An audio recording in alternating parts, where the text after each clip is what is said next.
The LS might be fading away, but Lexus clearly isn't done with the name. As the brand's longtime flagship sedan heads out, it looks like a new generation of LS models is on the way. Alongside that wild six-wheeled minivan, Lexus has revealed a sleek new SUV concept, one they oddly call a coupe. We'll let that slide though, because it actually looks pretty good. It shares the sharp, futuristic styling of the minivan, but wraps it up in a cleaner, more balanced shape. The SUV stands out with rear-hinged doors, similar to the Ferrari Purosangue, and a unique trunk setup.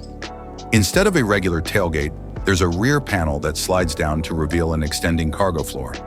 It's not the most practical design. Space is limited and you'll probably have to bend down to load things. But it's definitely interesting. Lexus hasn't shared much about the LS Coupe concept, but it's almost certainly electric. It's a four-seater with a huge glass roof, lots of air vents, and the same sharp lighting design seen on the minivan. Inside, things get even more futuristic.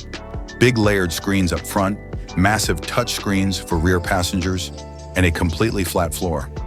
The bamboo trim adds a nice touch of warmth, while the blue driver's seat contrasts nicely with the cream-colored passenger seats. Oh, and there's no steering wheel, just a yoke.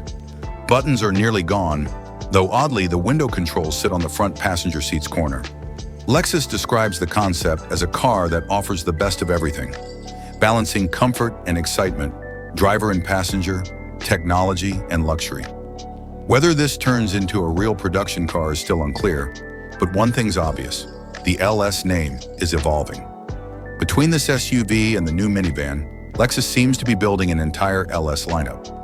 Hopefully, though, the classic sedan that started it all back in 1989 doesn't disappear completely.